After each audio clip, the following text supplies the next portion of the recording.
Welcome, everybody. My name is Bert Rousseau. I am a business improvement manager by trade. I work for a mining company called Anglo American, and I've been working there for the last 23 years.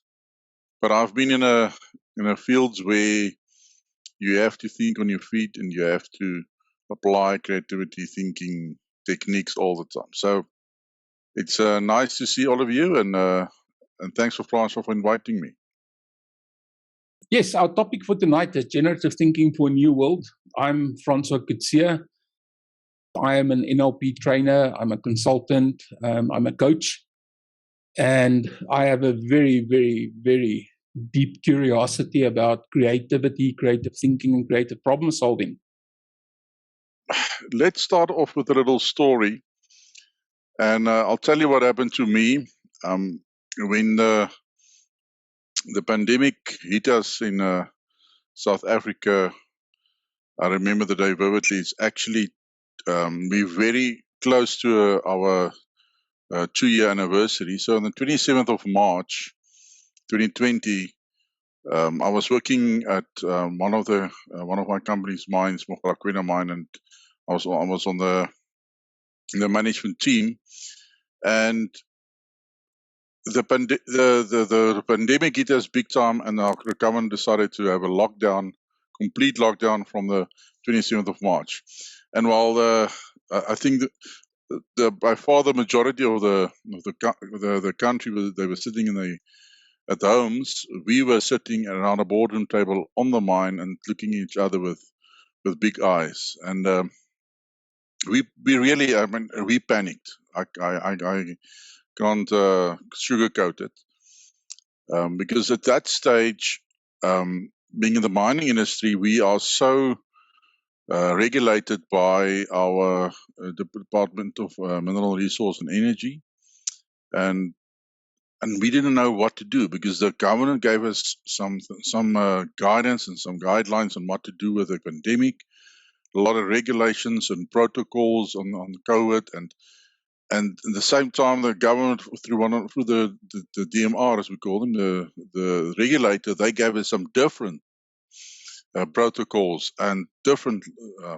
regulations, and it was chaos. And at the same time, we had a workforce that was panicking like we were. So what is this, and are we going to work, and are we going to get paid? And we tried to keep them happy, tried to keep them on site. You can't really mine with other guys being on site, and we just sat together and we tried to make a plan, and it was chaos. We were somewhat successful, but boy, we made a lot of mistakes, and we were failing and learning, but we tried to keep everybody happy, and it was really a time of great teamwork. But let me pause there for a while. I'll tell you what happened later. Yeah, and what I want to do is I want to take you back in history a little bit to China.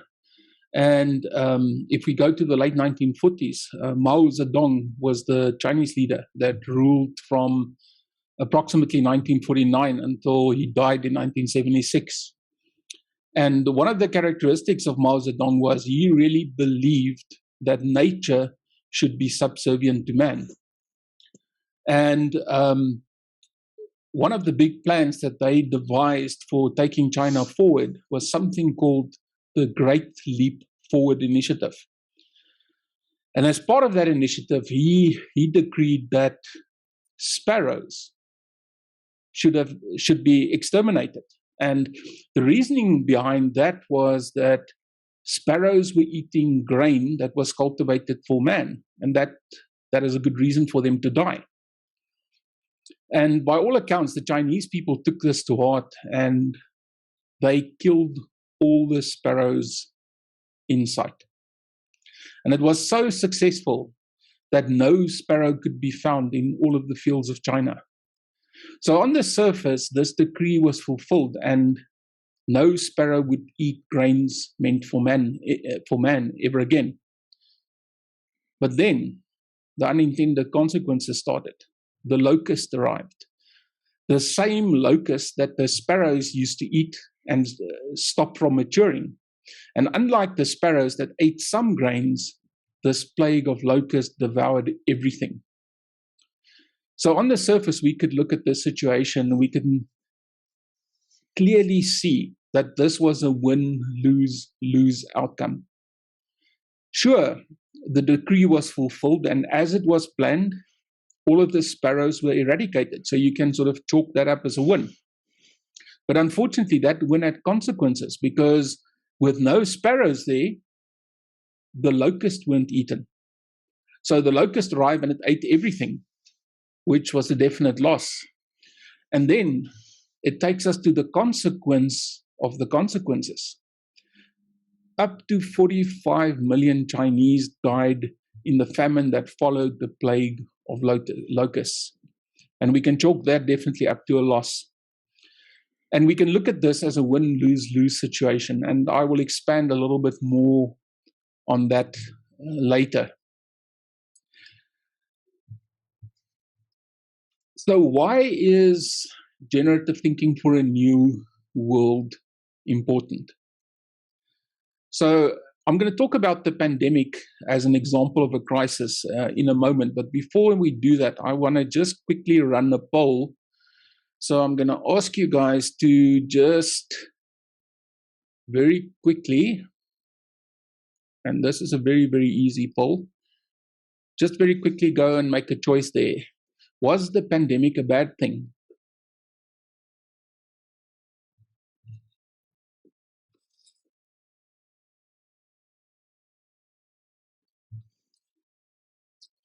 Okay, good. We've got 5 votes. Very nice. Okay, we've got 6 votes. Okay, so 2 out of 6 people said, okay, let me just share the results with you. 2 out of 6 people said the pandemic was a bad thing. 3 out of 6 says no, it wasn't. And we've got one draadsitter, or as we call it in English, an undecided person. Okay, and for the people that don't speak Afrikaans, a draadsitter is someone that sits on a fence. But that's okay. So it's easy to dismiss the pandemic as something terrible that interrupted the easy and the productive lives we were leading. As a crisis, it arrived unexpectedly, and much against our will, it changed everything that we knew about life as usual. And it wasn't as if we had a choice. The lives we had were literally changed overnight.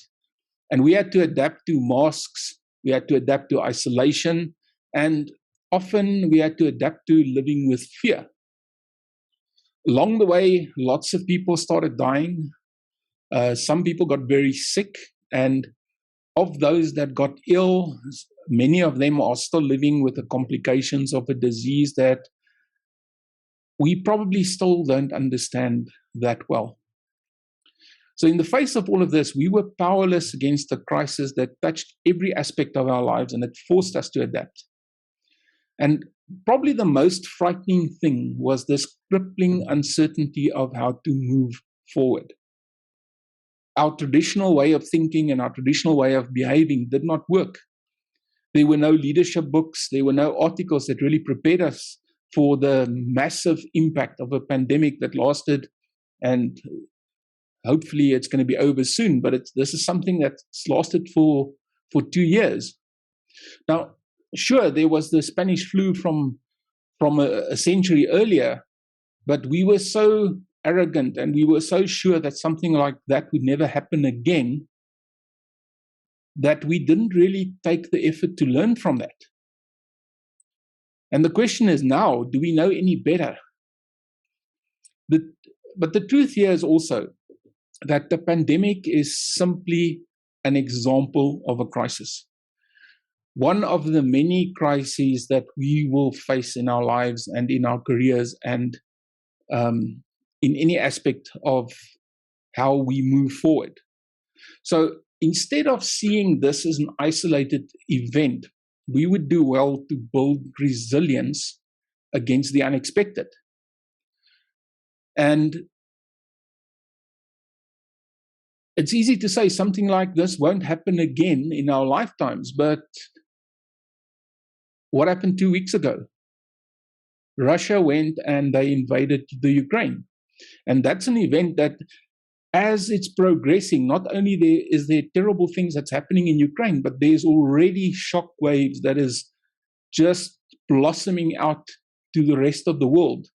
And with the bans on oil and gas and the bans on the importation of oil and gas into the US of Russian oil and gas, there's going to be massive impacts that's going to be felt worldwide. So there has to be a new way before the next crisis. There has to be a way that we start thinking differently about how to approach anything that happens that may have a negative impact. Now, one of the side effects of the pandemic, and it's something that started happening about 6 months ago and it's still happening, is something that is called the Great Resignation. In countries like the US and the UK and the EU, where there's an abundance of job opportunities, what people have seen is lots of people are starting to resign and they are starting to move to new jobs and starting to do different things. And even in places where there's not an abundance of work, like in South Africa, there's an effect which we can call the Great Adaptation, where we see people at senior leadership positions starting to move around or starting to put demands to their management that never would have happened before this pandemic. Now, there are many factors that led to the Great Resignation or adaptation, but I think something that sits at the heart of it is a rediscovery of meaning of life. So I want to do just a little bit of a deep dive into that. And let's just for a moment reflect on what this pandemic taught us.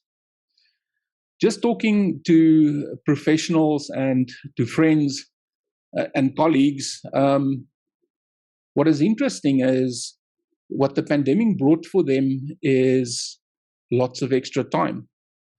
I live in Pretoria. I used to do lots of work in Johannesburg. And for anyone that does that commute, you know, even if you get up relatively early in the morning, that is an hour to 2 hour commute, depending on when you catch the traffic. And the same happens in the afternoon.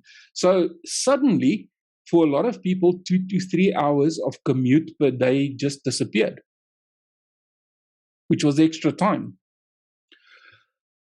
Meetings disappeared.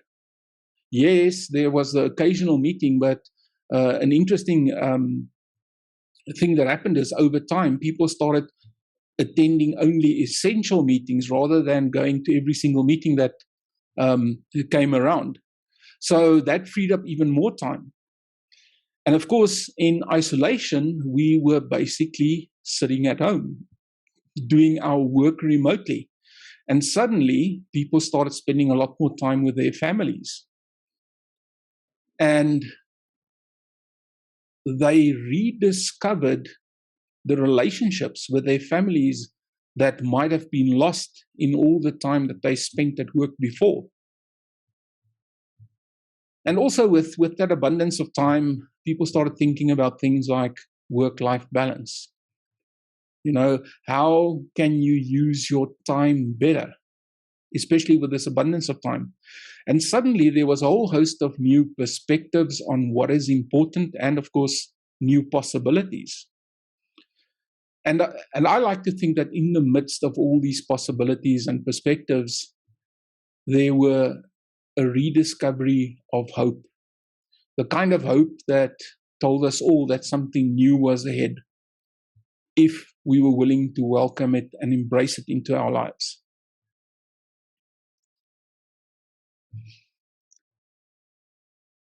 One of the most interesting things for me about the pandemic was the increased conversations around purpose. Sure, before the pandemic, there were some organizations talking about purpose, what it would take to establish and sorry guys, okay, what it would take to establish a purpose for an organization, etc. And I think before the pandemic, it was something that people might have talked about. During the pandemic, this is something that became a requirement to think about. And if we had to ask the question, what is purpose? And I like to think about purpose as a state of being. What is that state of being in which you, yourself, or your organization connect with the best version of what can be? So for me, purpose is not just another extended vision or another extended goal, but it rather speaks to what is the best version that this company, or what is the best version of what I can be. And it starts very simply with defining your purpose, your reason for being. And I advocate when I work with people around purpose, I advocate that it's very important for every single person to at least have a thought about what is their purpose, what is their reason for being. And often when people say to me they don't know what their purpose is, I actually give them one. And I say to you know what, I will give you a purpose for free. Because the important thing about a purpose is not necessarily finding the purpose. The most important thing about a purpose is actually living it. And by living a purpose, you actually discover what is important. So you can start with a purpose that doesn't fit you, and simply by living each day, you will adjust it until you get to that state of being that you desire. And of course, what is the reason for being of a company? And then as a person, how does your purpose align with the purpose of the organization? And I think in there, we find the reason for the great resignation or the great adaptation, is where people start figuring out that their purpose is not aligned with that of the company. And because there's this innate desire for meaning, it becomes easy to say, well, if my purpose doesn't fit into the purpose of my company, maybe I should go and find a company that my purpose fits into, because that is what gives me meaning. Okay. And then, of course, living your purpose is a daily practice where every single day you not only revisit your purpose, but every single day you measure everything that you do against your purpose. And of course, the purpose of your company. And I'll just give you a simple example. And I'll share with you my purpose. My purpose, it is my true life purpose to be happy and share that happiness with the world. And every single day I get up and I set my goals against that purpose. What can I do today that's going to move me forward, but it will also support my purpose of being happy and sharing that happiness with the world? And every night I do a reflection and I say, how did what I accomplished today measure up to my purpose? And how does it support it? And then, of course, if there's a mismatch, you can decide, is it a mismatch because I'm not living my purpose, or is it a mismatch because I need to fine-tune my purpose? Okay, so that's just a little bit of a foundation, which moves us forward to an exercise. Bert? Yes, thank you, Francois. You thought you're gonna sit down and just listen, but hopefully not. Consider the questions that's on the screen now, and if you forget them, they're also in the handouts in the chat. Consider for you, your family, your company, and the world at large, what good things happen because of the pandemic?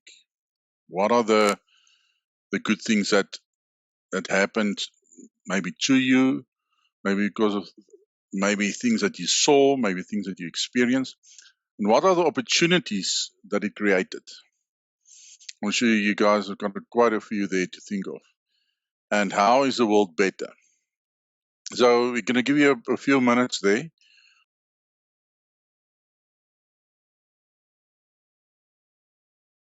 Welcome back, everybody. Nice to see you all again. Okay, so I'm sure you guys have got a lot of good answers for me. So I'm going to ask you for some feedback. So I'm going to ask for volunteers. I'm going to go through question by question. If I don't get a volunteer, I'm going to pick on someone. Is that fair? Say yes. Okay. Okay, so the first question, what good things happened because of the pandemic? Any takers? So I'll speak for a moment. Francois, could you pause the screen sharing for a moment, please? Thank you. So we kind of brought the questions together. It was a short time that we were together, and we didn't actually hear everything from everyone. But I spoke about innovations in the ability of reaching people in the healthcare environment.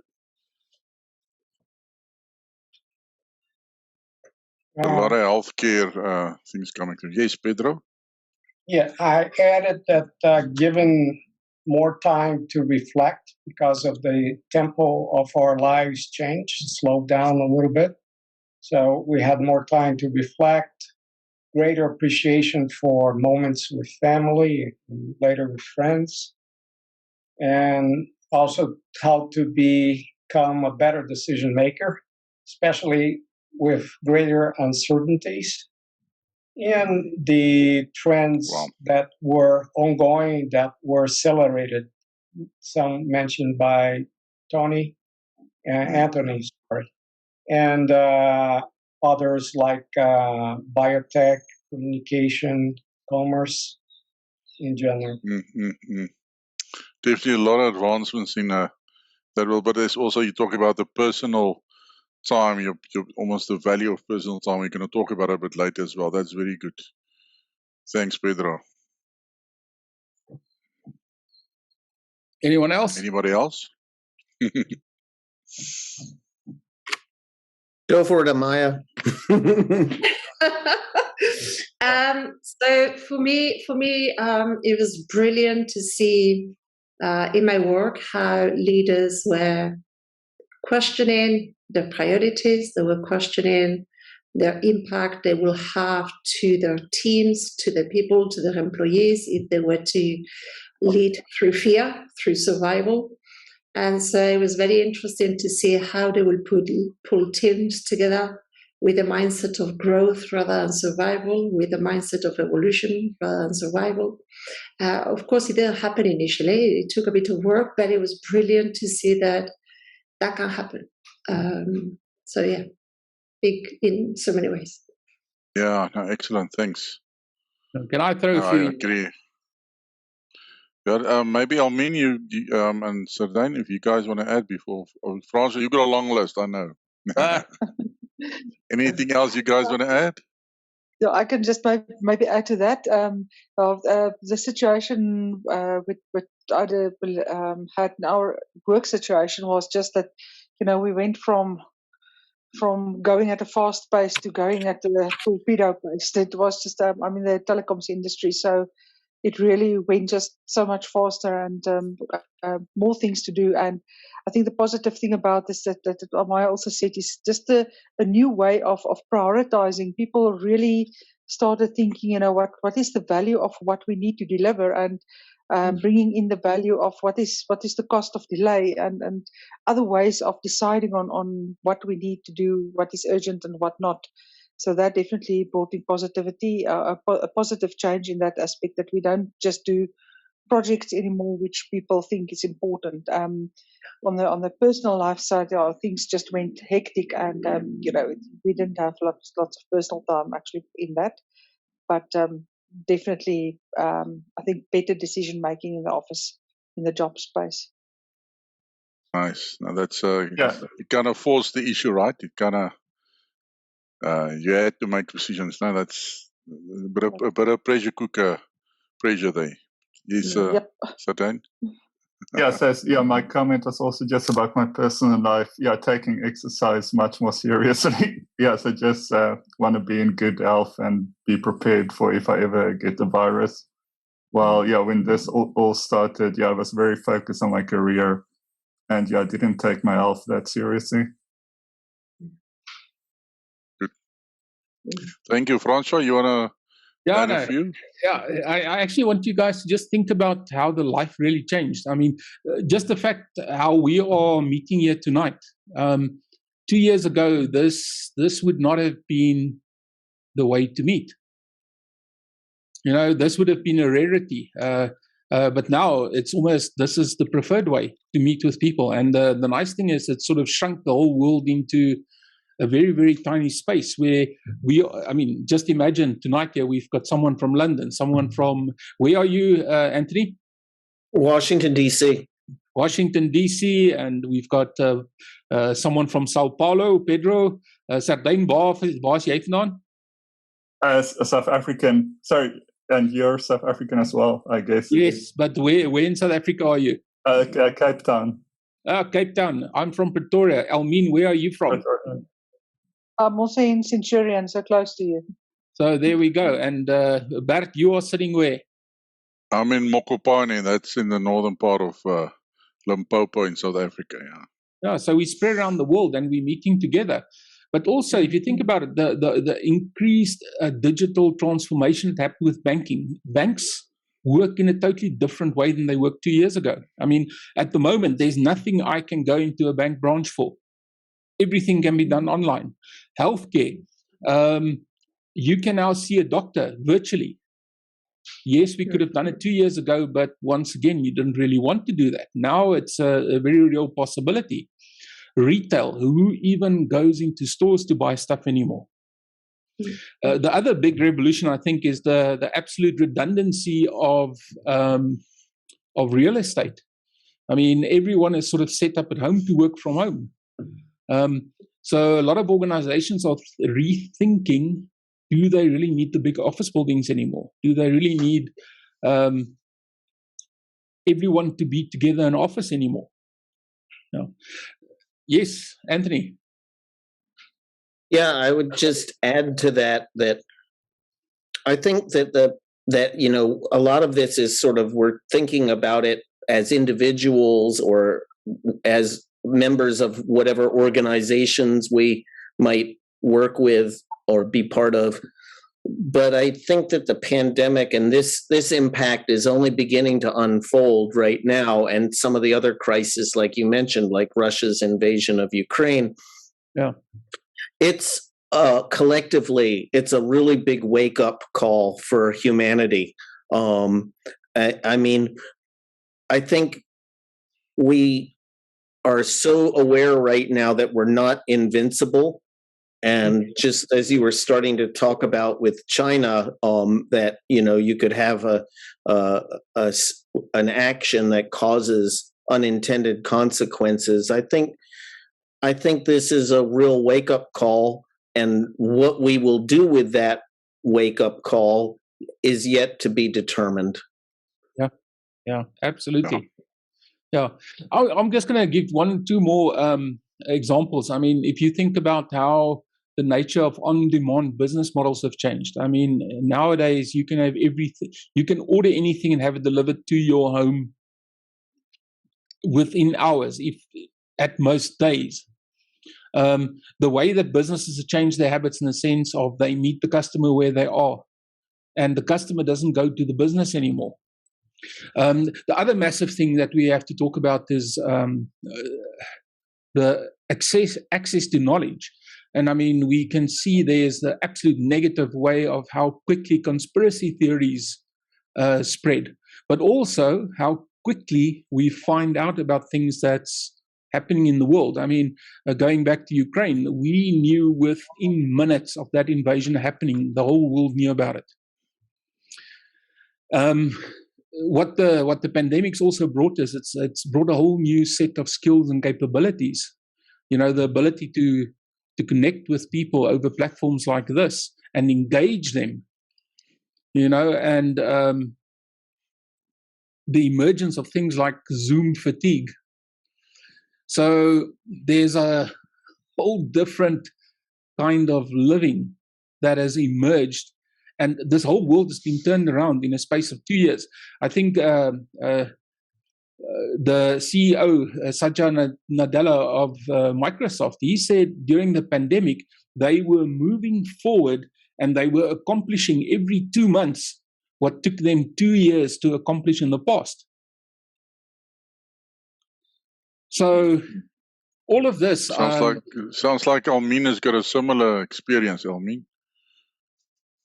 Yeah, no, for sure. And I think, we've implemented agile way of work, and it just come to fruition in the time that we actually worked. It was just beautiful to see how people started working together and how that model worked properly. So while it's very tempting to sort of look at the pandemic as something negative and something that sort of hampered our way of living, it actually created a massive amount of opportunities, and the world will forever be a better place because of it. So let me just step on to the next point, which is actually one of the pillars of a new way of thinking. And in this new world, with all of these opportunities, it's going to require us to start thinking a different way as well. And there's 3 things that I want to highlight for all of us. And the first one is that of presence-based generative thinking. And there's a couple of things there that I want to unpack first. Now, when we say presence-based generative thinking, one of the requirements there is that we must think from the present moment. So what does that mean? Often what we find is people approach their work and their life from 2 perspectives. In the one perspective, they make every decision in their life based on their experience of the past. And the problem is if you measure everything that's happened in the past, it becomes very easy to be caught out by a crisis that emerged that is brand new, that has never happened in your experience. The other problem is that if you are continuously living in the past, you approach the present moment and the future with a lot of fear. And that sort of takes us to the second paradigm. And that's the paradigm where people are forever catastrophizing the future. So, and this is something that is actually, creative people are very, very prone to this, because if you're a creative person, you've got this incredible ability to go and build these very dire scenarios of what may play out in the future. And as the great writer Mark Twain wrote, he said, I had a lot of worries in my life, most of which never happened. But if you are building these scenarios of the future that are fearful, it makes your life a misery and you're living in fear the whole time. And the truth is, the only moment in which you can make constructive decisions about your future is the present moment, this moment that you exist in right now. In this moment, you can see the truth as it exists, untainted by what happened in the past and untainted by a scenario that you've created from a space of fear. In this moment, you can observe exactly what has happened and you can make a change based on what is happening right now. So when we talk about presence-based thinking, it is that ability to create behavior and decisions in this present moment. So what I'm going to do is I'm going to teach you a very quick practice of how to bring yourself to the present moment. Because one of the things, we've got this monkey mind going, and most of the time, even though you think you're in this present moment, you're already starting to think about, oh, geez, this is a repeat of what happened last year. Or you're starting to think, oh goodness, there's a meeting next week that I already have to start thinking about. So it's very easy to not be in the present moment. So here's just a very simple exercise. And I'm going to invite you, as you are sitting there, just to sit back in your chair and relax. And just take a deep breath in and out. And take another deep breath in and out. And let's do one more. And out. And just keep on breathing like that. And while you're breathing like that, I would like you to just notice 4 things that you can see.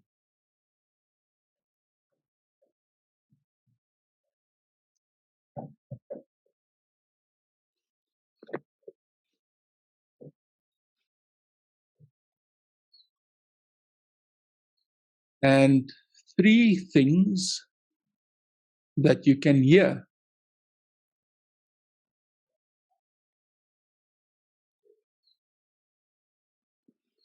And 2 things that you can feel.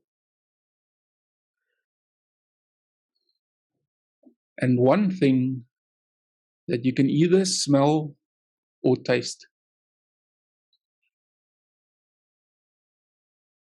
And that's a very, very easy way of just coming to the present moment now. And that takes us to the concept of generative thinking. And generative thinking is a deliberate act of creative thinking that opens up possibilities. And the possibilities that it creates opens up yet more possibilities. So it's not the kind of creative thinking that zones in on an idea and action steps, but instead it becomes a whole thinking in a divergent mode that does not stop with implementing an idea, but rather on creating a wildfire of possibilities that keep on burning and bring continuous change and innovation. And for some of you out there that are creative thinkers, you know that it is possible to come up with a creative idea, and that creative idea closes off other possibilities. With generative thinking, we are looking at the kind of ideas that will spark off even more ideas. And then there's a second part to it, which is called intentional thinking. And intentional thinking is about thinking with purpose. To set an intention is very simple, and I'm going to give you an example. I often will set an intention before I attend a session like this, and I will set an intention that I'm really curious to notice things in the session that I don't know anything about. Or I can set an intention that says, I'm really curious to find that one thing that I can take away from this session this evening. And we can apply that principle to generative thinking as well, where we can say, I am really interested to see how the new ideas that we come up with tonight will open up and change my thinking for even more change beyond that. Again, that sounds a little bit fluffy, but let's intentional thinking is all about being present and making thoughtful choices in terms of how you're going to approach your thinking. And then we get to the third point, which is the first and second order thinking. Now, I sort of slipped in the absence of first and second order thinking already when I started telling you the story about the Chinese killing the sparrows. But first order thinking is simply the process of considering the intended and perhaps obvious implications of a decision, an idea, or even a policy.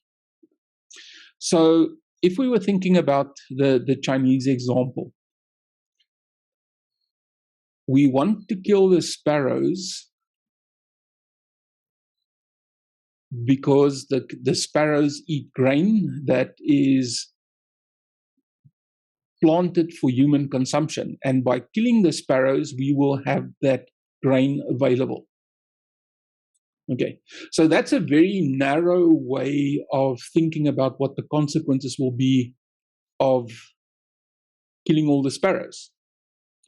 But then we get to second order thinking, and second order thinking says it is about understanding what will be the consequences of the consequences.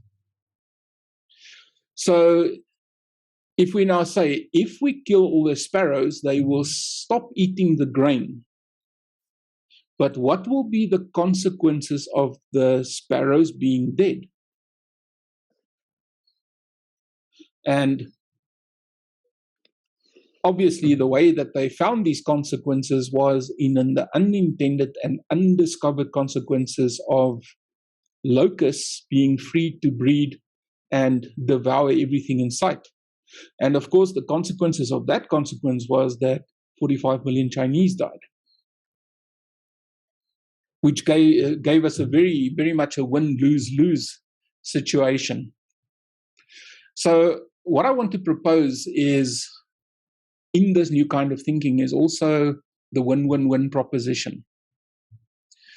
Having a win-win-win outcome focus. So what do I mean with that? Now, some of you might be familiar with the concept of a win-win. And in a win-win relationship, it basically says that if I have an audience or a partner that I'm going to involve in some kind of relationship, I need to understand what the advantages will be for me. In other words, what will I win from that relationship? But I also want to understand what the benefits of that relationship will be to the partner or the audience, which will give them a win, so that this relationship is mutually beneficial. And the interesting thing about that is, Stephen Covey in his books, in the one specific book, The 7 Habits of Highly Effective People, he talks about the win-win, win-lose, and lose-lose relationship. Lose-lose relationship basically says there's no benefit to me and there's no benefit to the audience or the partner. The win-lose says I win and my partner lose. So, for example, I might sell something to a partner. I make a massive amount of profit. And for the partner, it's very difficult for him to then have a return on that investment. So he's actually in a losing situation. Stephen Covey proposed that a win-win relationship is the only kind of relationship. And if you can't get a win-win relationship in which both parties actually have a huge benefit from the relationship, you should actually not have that relationship. Now, what happens with the third win in the win-win-win relationship? And that's very much aligned with purposeful thinking, where we start and we say, there's the win that I get, there's the win that my audience or my partner gets, and then there's the big win. How does this relationship make the world a better place? Okay, so how do I benefit from it? How does my intended audience or partner benefit from it? And how does this relationship make the world a better place? That's the win-win-win relationship. So this is where I also want to sort of just give you an introduction into reflection and contemplation as habits that is essential for thinking in the new world. And contemplation habits is the ability to sit down and say, if I make this decision, what will be the consequences of this decision? And what will be the consequences of those consequences? And basically, what we are describing there is the foundation for a win-win-win proposition. Because if I make a decision, how am I going to win by this? How is my partner going to win from this? And how is the world going to be a better place? Or if there are negative consequences, if I make this decision and my partner is not going to win from it, how can I rectify that? Or if the world's not going to be a better place, how can I adjust it? And contemplation is that process of sitting ahead of time and figuring out all of these consequences and mitigating behavior before you even start doing it. And then the second partner of contemplation is reflection. And that is, once you've done things, to reflect. So what am I learning from this? What information am I getting from this? So in summary, there's a whole new kind of thinking that we can bring to the table to be more resilient and more careful about how we exist in the world. And that is around being present. It's about focusing on generative thinking, intentional thinking, and of course, making sure that all of those fit within the win-win-win proposition. Okay, Bert.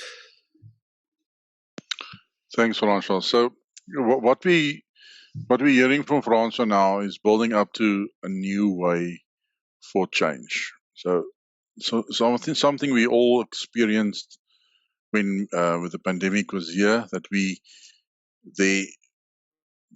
something has to be different. And one of the things that one of the main human drivers of this new way for change is the whole drive towards meaningful work. So there have to be meaning in what we do every day.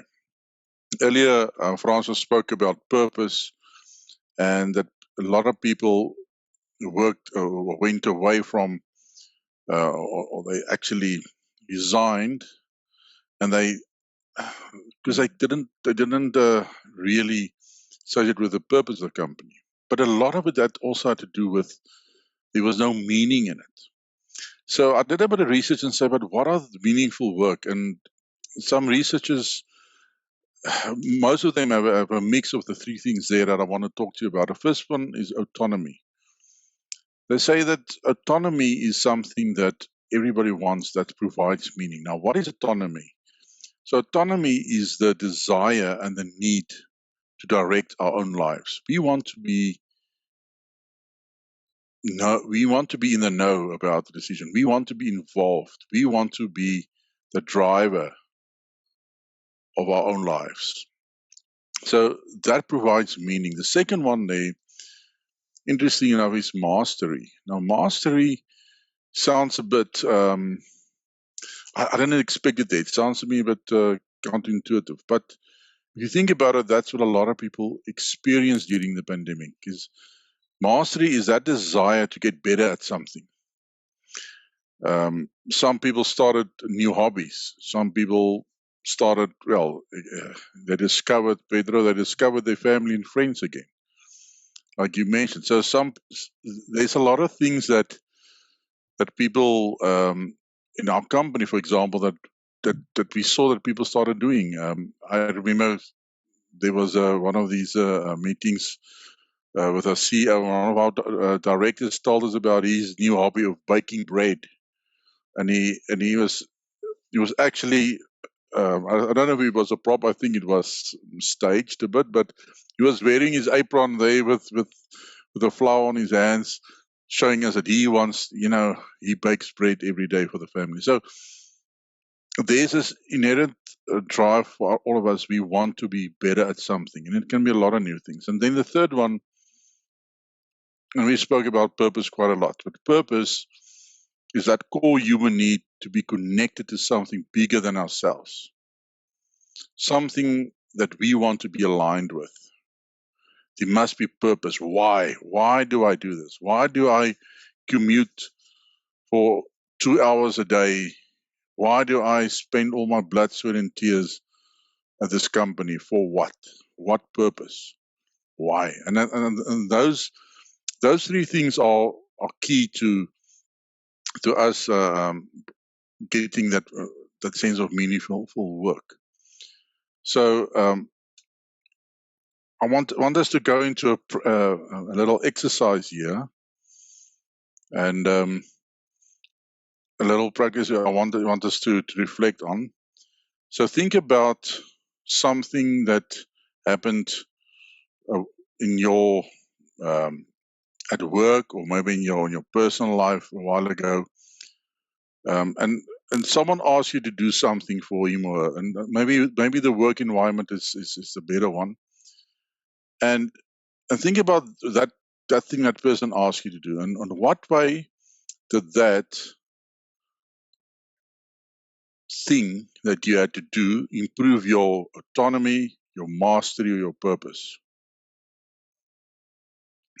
So someone at work asked me to do something for him or for her, and did that improve my autonomy, my mastery, my purpose, or did I just do it because I wanted to, and why?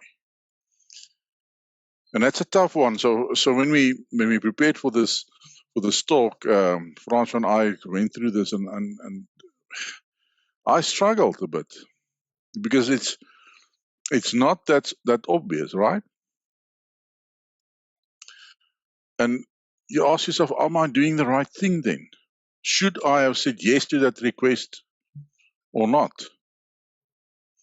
Bit of the reflection that Francois talked about. So that's the AMP exercise there. So do you guys have any ideas, anything that jumps to mind that you could think of? Something that really hit home now on that aspect? Anybody? I do. I have one. Yes. Maya. In the middle of the pandemic, I was asked if I wanted to join an organization as the group L&D director, and I knew that if I look at mastery and purpose, okay, so I could find those there, but I will have to give up autonomy. So I ended up saying no, just because that was important. So yes, perhaps you've got to compromise somewhere, and it's like, yeah, I wasn't ready to. So thank you. Yes. Thanks, Maya. Anybody else can think of something there that is an example? I can, from my side, just reflect also a bit on the autonomy one. I recently changed in the company. I changed jobs, and in my previous job, that was at the mine I spoke about earlier on the story. There was a lot of opportunity for mastery because you were forced to do the same thing, and get better at it all the time. But autonomy, not a lot, and purpose, maybe. But it's and then I got opportunity that actually had all three of them, and I grabbed it. So almost the opposite of what you had, Maya, is I grabbed this opportunity, and that's where I'm now, doing a different job. But I didn't think about it that way. But now that I reflect back, I realized, that's why. That's why. Anybody else want to jump in there? Let me just share some thoughts here, and then we can see if someone else wants to share more. But as a coach, I work with many professionals and leaders, and one of the most common complaints that they have is they don't have enough time. There's too many things happening, and the interesting thing around that is it is a simple process of not thinking before you're saying yes. And this AMP exercise that you just shared with us is a very interesting way to say, let's just stop what's going on. Let's think about this request that's coming my way and understand how it will either help me to be more autonomous, how it will increase my mastery, or how it will support my purpose. And once you've made that stop, come into the present and reflect or contemplate the impact of what is being asked of you, then it becomes a lot simpler to understand whether this is something that you should say yes to or whether this is something that you should say no to. And once you get in the habit of saying no to the unimportant things, it's incredible how much time just becomes available to you. Yeah, I want to quickly ask Almin. Almin, I could gather from the intro that you had also at a big corporate. How do you find that challenge on autonomy, mastery, and purpose? If I can be so forward to ask. Yeah, I was thinking about it all the way now that you were talking about it, and I couldn't quite get my head around it as yet. Because you sort of, in one way, also, just to get things going, there's a bit of autonomy even lost in that, because you sort of get involved in a number of things that just to get going, and not necessarily in the space where you usually are involved in. But I think the way that the changes that's coming in now, that's actually pulling that back again. Okay. From a skills perspective, for mastery, yes, it definitely brought opportunities for a number of people where because of the online learnings that also become available. If I can maybe throw that in there, it really it helped them to develop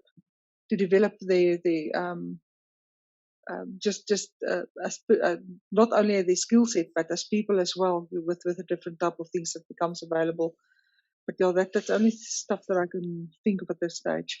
No, thanks. And I don't know why I asked you, because I think we in similar situations, sometimes the autonomy comes from, I don't really have a lot of say over the what. If you're going to think about, if purpose is the why I do something, and strategy is the what, the culture is more the how. But the how I want to do that, if I've got some say in that, at least, then I've got some autonomy. And it's trying to influence the purpose, I think is always good. Yes, Anthony, see, you've got your hand up there. Yes, yeah, I sort of, as I'm listening to you all and thinking about this, something that started to come up for me is about another aspect of working in organizations or in the world, and that's about leadership. And some of the most effective leaders, I think, and it could be in a small setting, not necessarily a large setting, could be just like a teacher, but they help individuals to enhance their autonomy or mastery or purpose. So that I was thinking of something at my work where I showed a colleague a new way of doing things, and then I saw her start doing that on her own, and she looked really happy. It's just a small example, it didn't change the whole world, but it was a growth moment, and I think sometimes those are tremendously valuable. Yeah, it is. Thank you for that. I think we got this one down. Let me just tag in there, and then I'll just go on with my point as well. But I like what Anthony is saying, because it says also that because one way of looking at it is, and especially if we look at the reflection, we're thinking about how does this increase my autonomy, mastery, and purpose? Should I be saying yes or no? But then again, if you look at it like a leader, you have to swing it around and say, is this thing that I'm about to ask someone else to do, how will this expand their autonomy, their mastery, their purpose?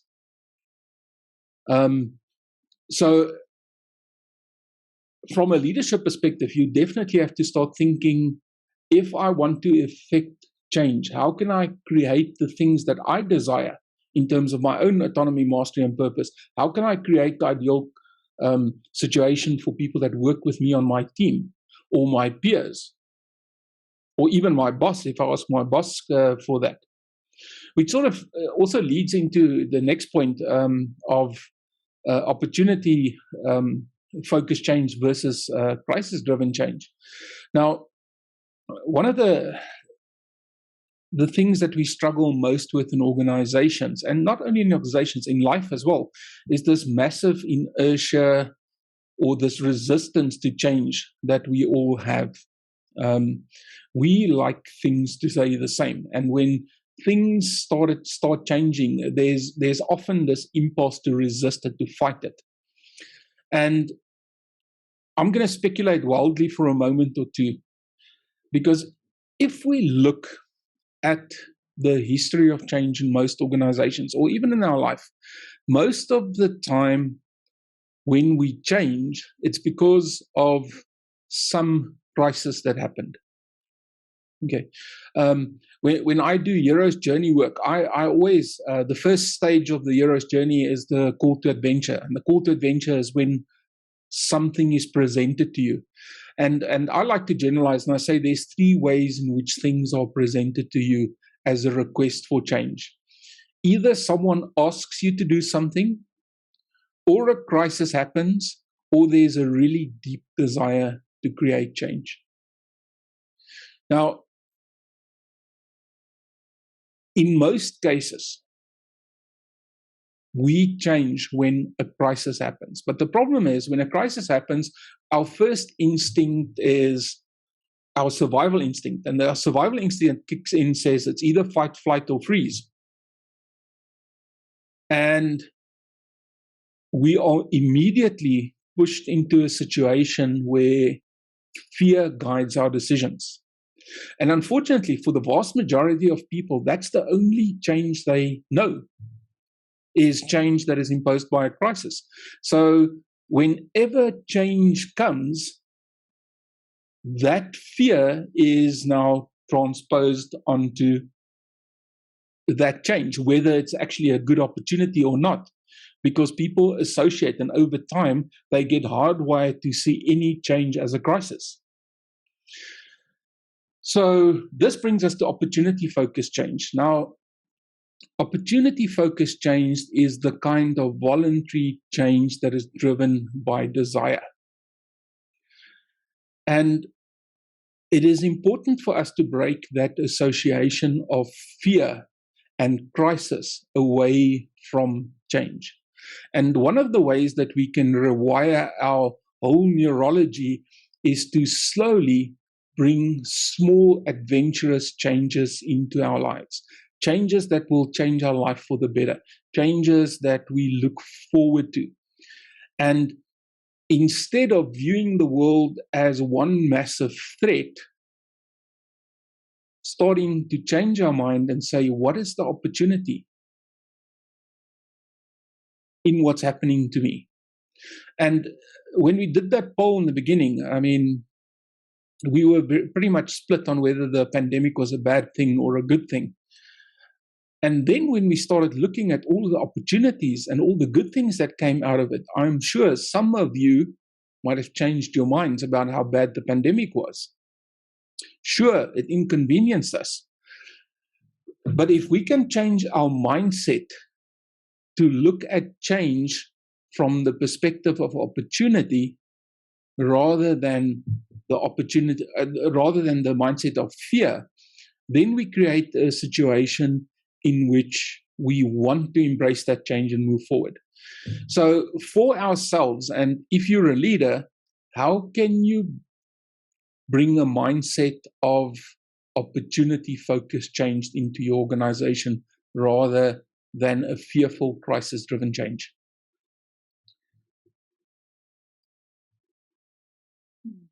Which brings us to the next pillar, which is a new environment. Bert, over to you again. Yes, thanks, Francois. So it's about a new environment. To move from the previous slide, we had there was a new way for change, and we spoke about meaningful work, and opportunity-based. That can only happen in a new environment. So we have to create this new environment. Now, in a new environment, you can see that little spider there on the right-hand side of the little diagram there. There's something that I used in my work many times. And there's actually a lot of another 2 layers below that. But François said, let's not make this all about your little diagram, which is good because I see we've got 10 minutes left of our scheduled time. But it's if you want influence in your work, and very few of us actually can get our work done just through authority or power. The majority of us need to have influence, even if you want to delegate upwards, as I say. Influence comes through the relationship. And the relationship can only be built if there's trust. And from a trust point of view, there are 2 legs there. One is character, one is competence. Now, that trust environment that we want to create, there's a nice word that's been used very, it's a new buzzword actually, and in our company actually, as it was part of our as our strategy, and that is the word psychological safety. We have to create safe space that's got trust in there, but it's psychologically safe. Now, let me give you a nice definition that I found online. Psychological safety is the belief that you won't be punished or humiliated for speaking up and coming up with ideas, questions, concerns, or mistakes. So there's freedom to speak up with your own ideas, to ask your questions, to raise your concerns, or make mistakes. And psychological safety is very important to move forward. And without that, we kind of lost. So to create a psychological safe environment, there's a few things that we can do, and there are 6 questions that we can ask to our team members to create such a psychological safety with our team.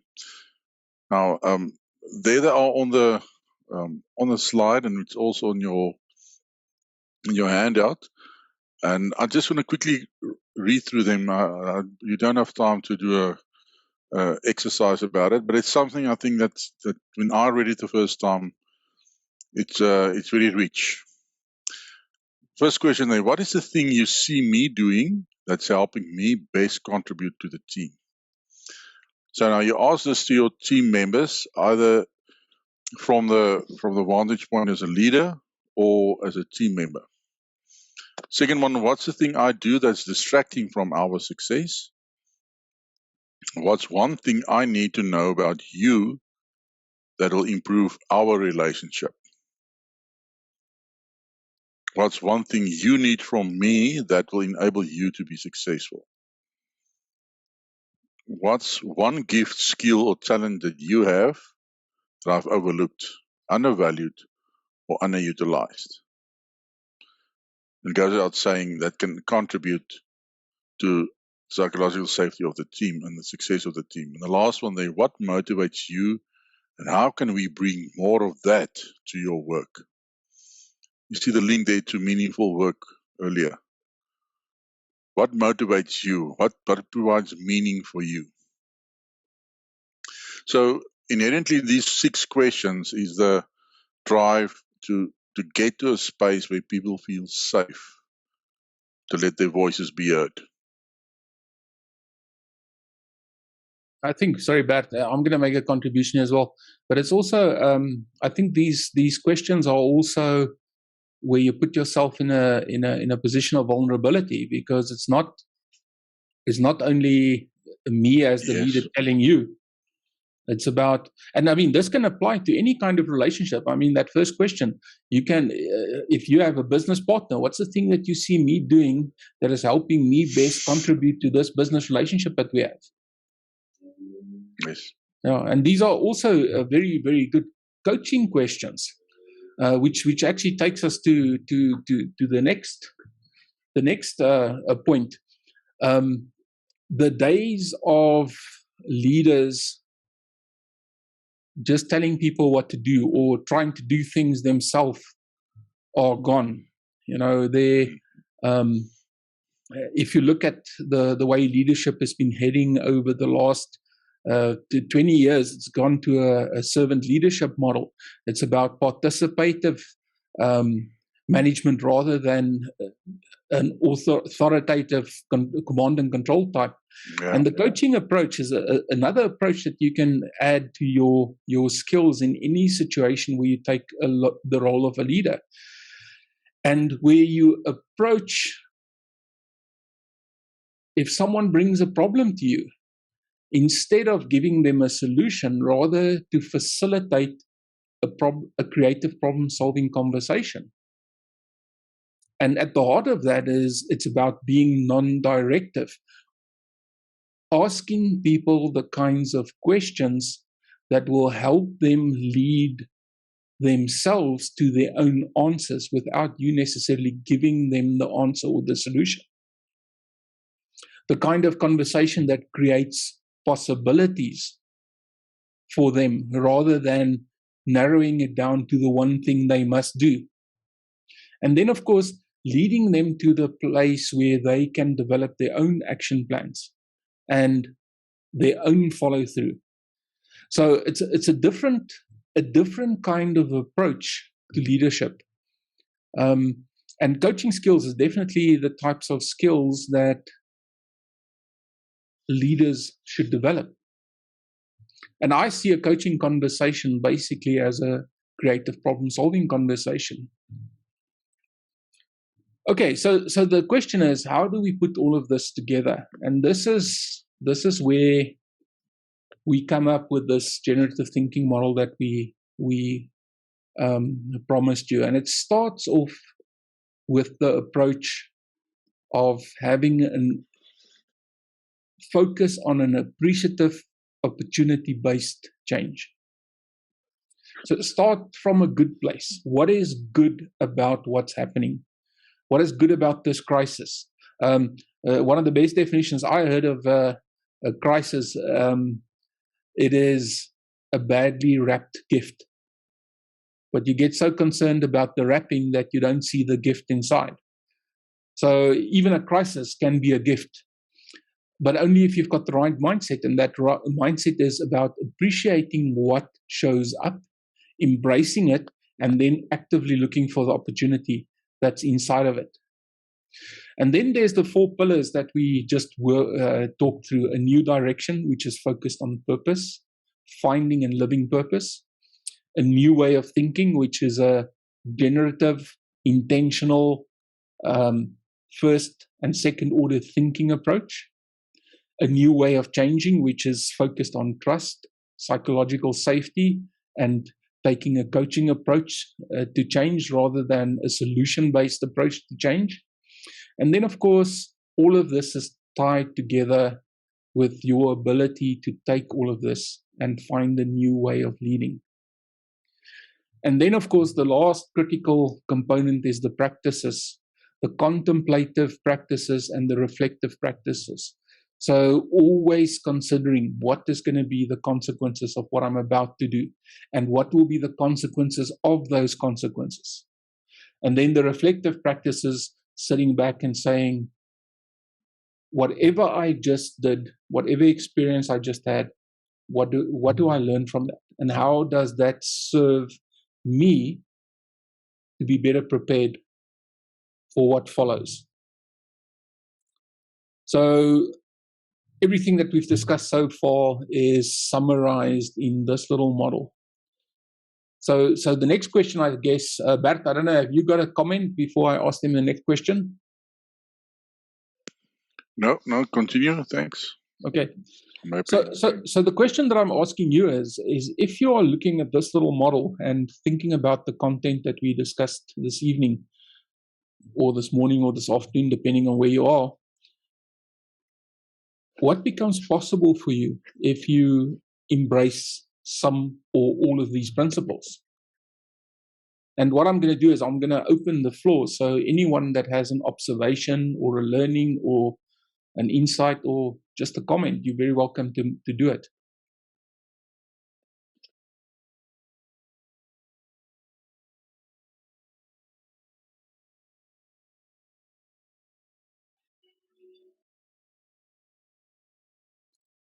Anthony?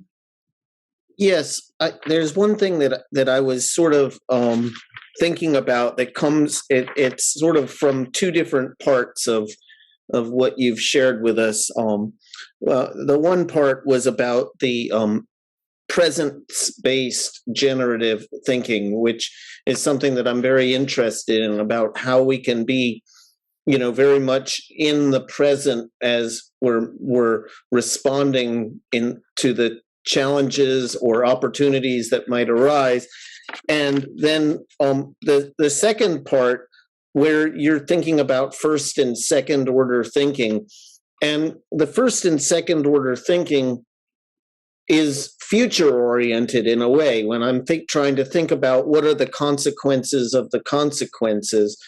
And so an area which I think is really worth a lot of future exploration is at the point in time where we're thinking about the future as in our orientation, is how to make sure that as we do so, we're not in that fear-based place that you described, but we're in that opportunity-based place. And if we notice that we're going into the fear-based place, to bring ourselves back into the present moment again, so that the present, if I say this correctly, the presence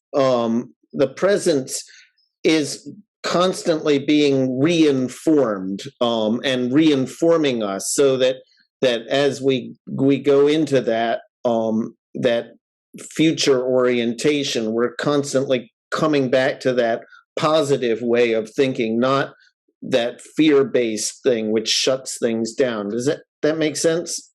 Absolutely. Something that comes up for me just listening to you is, if you start feeling that fear because of a projected future that you are creating, it is always a good idea to just come back to the present moment and then saying, should something like that occur that creates this fear in me if I look towards the future, what would be the opportunity in that? Okay, and the moment that you start looking for the opportunity in something, your whole neurology changes, because it's not about fear anymore. Now there's an excitement of possibly a new discovery or a new insight. Yeah. But yeah, I think that's exactly correct. I mean, that's really the essence of creative problem solving, is that ability to look at what opportunity might arise out of this potential situation, that could happen. It might be a loss, it might be a change, but what is the opportunity that's there? Yes, absolutely. Yeah. And I'm actually going to give you a little bit of an example of that in a little bit, but I think we are ready for one or two more opinions. Well, from my side, I actually think it also make it possible to be more curious about what you are busy with and what you need to do. I think that definitely brings that along. This we actually discussed this week in our group as well. The just to be present, how important that is, and this is tying nicely to that. Thanks. Yeah. What you're also talking about there, Almin, is intentionality. What is your intention? To be curious is an intention. And for example, if I just asked a simple intentional question to all of you right now, and I say, if you think about one good thing that you can take from this session tonight and be curious about how you can bring it into your work or your life tomorrow, how would that play out? What would become possible for you? So that's a question that drives intentionality, because you're saying that something that I've heard here tonight is going to create something different in my life tomorrow.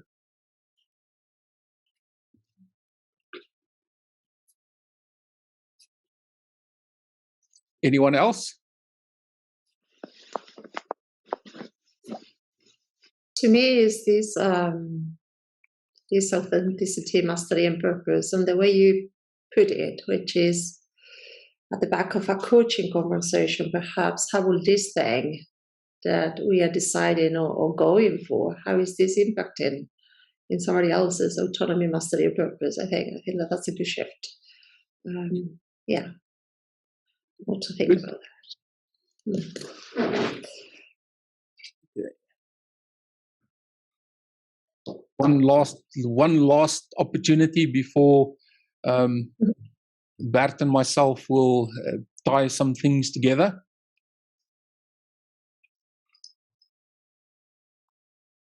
Okay, let's not put people in the spot. Let's just go back here and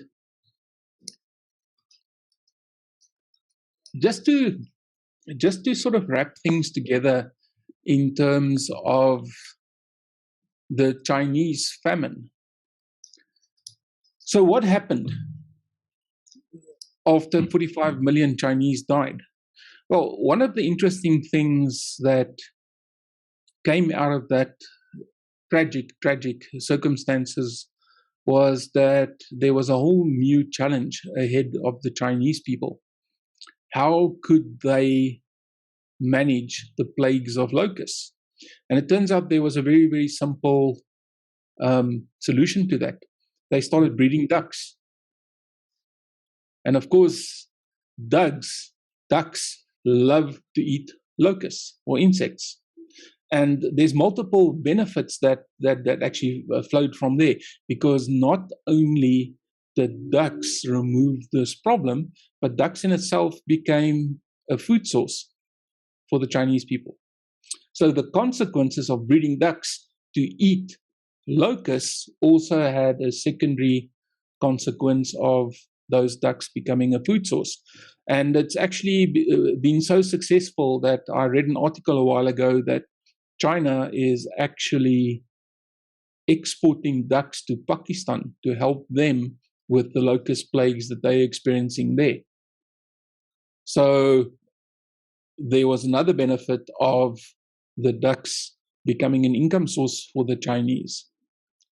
And now I'm really interested to hear from Bert about the conclusion of his South African story. Thanks, Francois. So, guys, just to take you back, it was chaos in the beginning of the lockdown. But what really forced us to, we spoke about the change forced us to think differently. Now that literally happened there, because what we put in place as part of this pandemic to address the protocols, because they were unique, because everybody told you what you must do. You must control this. You must eliminate this. You must prevent that. They don't tell you how, because they don't know how. Yeah. But it needs to be done, and it needs to be done now, because otherwise you can't allow people on site. So we came up with very innovative ways to people to sanitize their hands, to measure their temperature, to get them to get them to talk about the symptoms and talk about their family, and it was very interesting. So what we did is we implemented some new management routines to really get it going. And second thing we did is we started managing our people better, because all of a sudden that psychological safety we spoke about became part of parcel of what we were doing, because we need to create that space with our teams so they can talk about the issues. A lot of them had family members dying, family members losing their jobs, coming to live with them because they've got a job. Now all of a sudden they have to look after these family members. We had to find also a new way of motivating our people. How do you get people to say, to come to work while the rest of the country is sitting at home earning salaries, and also your other parts of the company, the wider company, not working but getting paid, and we want them to come to work. But we figured that out and we got it done, and it created a lot of energy and passion in our teams. And the outcome of that is actually, guys, you will not believe me, but we had in 2020 and H1 2021, the first half of 2021, we had some record production. While a lot of companies were going down, closing down, we hit records. And what helped us a lot about this is also the commodity prices, and making sure that we could motivate the people financially as well, and it made a huge difference. So good ending. It was a good thing for us. Okay, guys, I'm going to jump straight in and say thank you very much. We're a little bit over time, so I'm going to wrap up. And then if anyone wants to hang around and ask more questions or discuss more things, you're very welcome to do that. But thank you very much for showing up tonight. And just one concluding thought about the win-win-win proposition. Ultimately, if we can win, if our partners can win, and we can build a better world because of what we are doing, it puts us in that situation of us handing over a good world to whoever follows after us. And that is a good purpose to have.